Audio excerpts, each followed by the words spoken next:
जय श्री राम। हमारा आज का ये वीडियो है राहु के नक्षत्र परिवर्तन को लेकर कि राहु अब शनि के उत्तरी भाद्रपद नक्षत्र के अंदर गोचर करने जा रहे हैं। देखा जाए तो 7 जुलाई से लेकर 16 मार्च 2025 तक राहु का गोचर अब शनि के नक्षत्र में रहेगा। शास्त्र कहता है शनिवत राहु, यानी जैसा व्यवहार शनि करते हैं वैसा ही व्यवहार राहु करता है। यानी कहीं ना कहीं राहु अगर शनि से मिलन करते हैं तो ये एक अच्छी ही स्थिति मानी जाती है। लेकिन बहुत बार इसको कुछ शास्त्रों में कहा गया है कि राहु शनि की युति बहुत हद तक अच्छी नहीं होती। इस दौरान व्यक्ति अपने कर्म को भूलकर ऐशो आराम के प्रति आकर्षित हो जाता है। तो सबसे पहली सावधानी आप लोगों के लिए यह है कि अगर इस दौरान जब राहु शनि के नक्षत्र में होंगे तो आपको जितने ज़्यादा अपने कर्म की तरफ प्रधानता देंगे उतना आपके लिए बेहतर रहेगा, क्योंकि इस दौरान सुख साधनों के अवसर आपको मिलेंगे। लेकिन उन सुख साधनों में आपको एंट्री तो करनी है, उनको भोगना तो है, लेकिन उनके चक्कर में अपना कार्य क्षेत्र नहीं भूलना है। यहाँ हम बात कर रहे हैं उत्तरा भाद्रपद नक्षत्र की। उत्तरा जिसको हम कहते हैं आगे की तरफ जाने वाला नक्षत्र, भाद्र यानी भगवान विष्णु, पद यानी चरण, यानी कहीं ना कहीं इस नक्षत्र का सफलता से भगवान विष्णु से और जीवन में अग्रसर होने की तरफ स्थिति को दिखाता है। इसलिए ही इस नक्षत्र के जो स्वामी हैं वो शनि कहलाते हैं। यानी कोई व्यक्ति उत्तरा भाद्रपद नक्षत्र में पैदा हुआ है तो उसको शनि की महादशा मिलती है और शनि कर्म और कार्य क्षेत्र के मालिक है। यहाँ राहु मीन राशि में बैठे हैं। मीन राशि जिसको हम मत्स्य कहते हैं या मछली का एक युग्म जो एक दूसरे के पीछे लगातार चक्कर लगाता रहता है, इस तरीके का एक युग्म होता है जो कि एक जल तत्व राशि कहलाती है। उत्तरा भाद्रपद नक्षत्र मीन राशि में ही होता है और राहु को भी कहीं ना कहीं हम मत्स्य मछली का प्रतिरूप कहते हैं। बहुत से लोग तो राहु की रेमेडी में ये भी कहते हैं कि अगर आपके घर में एक्वेरियम है तो आप राहु से संबंधित यानी काली मछली को पालिए, उसकी सेवा कीजिए तो वह आपके लिए बहुत ज़्यादा बेहतर रहेगा। यानी राहु यहाँ मीन राशि के अंदर खुद मछली तत्व लिए हुए शनि के नक्षत्र में किसी न किसी प्रकार से सकारात्मकता आपके जीवन में दिखा ही रहे हैं।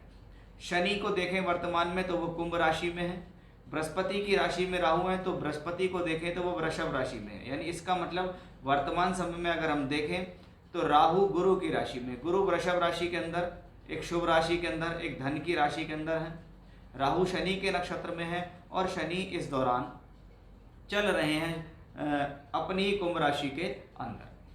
तो ये कहीं ना कहीं एक बेहतरी हम राहु के लिए कह सकते हैं। जब हम उत्तरा भाद्रपद नक्षत्र की बात करते हैं तो इसको हम कहीं ना कहीं कर्म कार्य क्षेत्र से जोड़ते हैं, क्योंकि ये कर्म का नक्षत्र है, क्योंकि इसके स्वामी शनि है। आध्यात्म से जोड़ते हैं, सफलता से जोड़ते हैं, शोध से जोड़ते हैं, क्रिएटिविटी से जोड़ते हैं। यानी जो लोग इनसे संबंधित कार्यों में काम करते हैं उनके लिए शुभ हो जाता है। ऐसा ग्रह अचानक से फल देता है, क्योंकि राहु का स्वभाव है अचानक से फल देना, और अचानक से फल व्यक्ति को तभी मिलता है जब वो जीवन में कुछ कर्म करता है, और शनि कर्म के कारक है। इसलिए राहु का शनि के नक्षत्र में जाना किसी न किसी रूप से शुभ ही माना जाता है।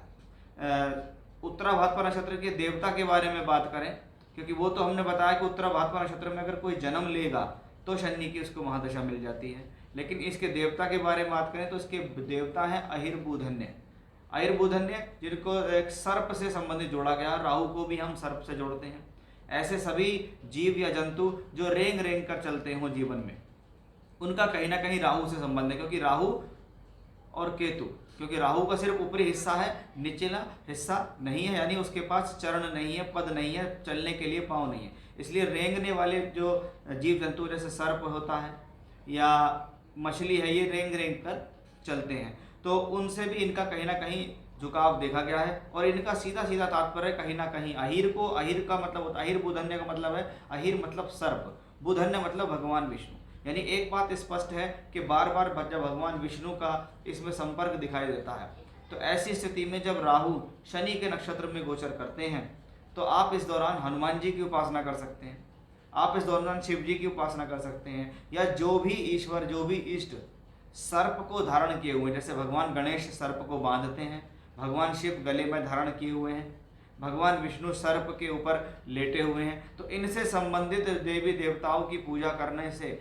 आपको कहीं ना कहीं बहुत सकारात्मकता मिलती है, जिसमें आप नारायण कवच, विष्णु सहस्रनाम, त्र्यंबकम मंत्र, सुंदरकांड, हनुमान चालीसा या रुद्राष्टकम का पाठ या शिवलिंग पर जल चढ़ाना या रुद्राभिषेक आदि करना ऐसी स्थितियों में बहुत ही शुभ माना जाता है।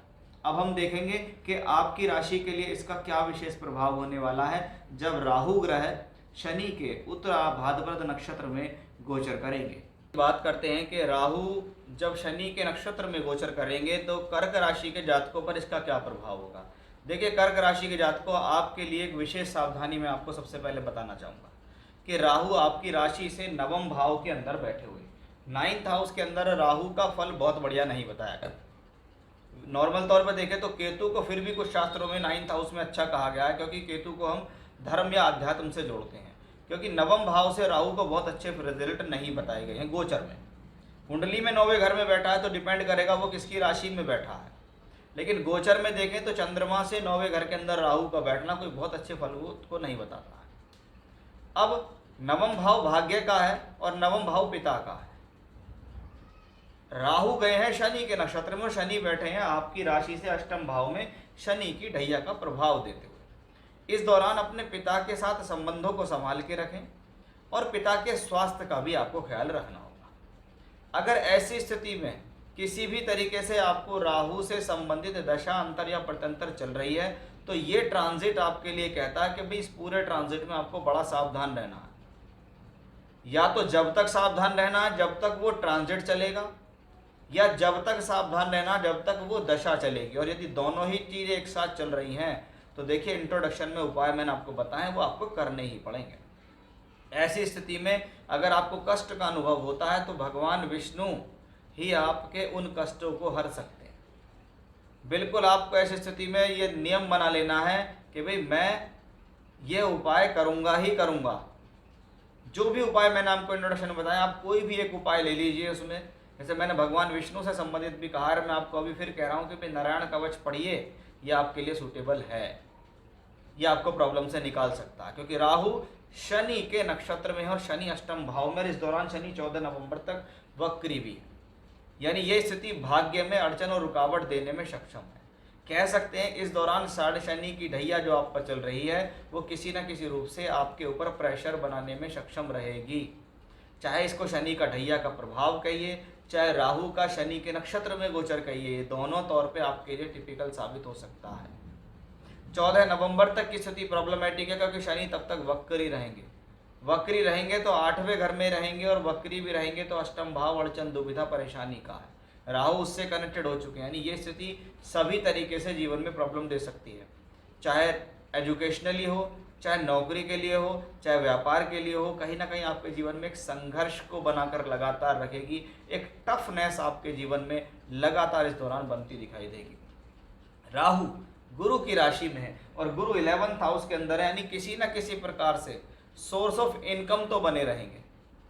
ऐसा नहीं होगा कि ये प्लेनेट खाली बिठाएगा, लेकिन बहुत बार ऐसी स्थितियों में क्या होता है, हम जो चाहते हैं वो पूर्ण रूप से नहीं मिलता।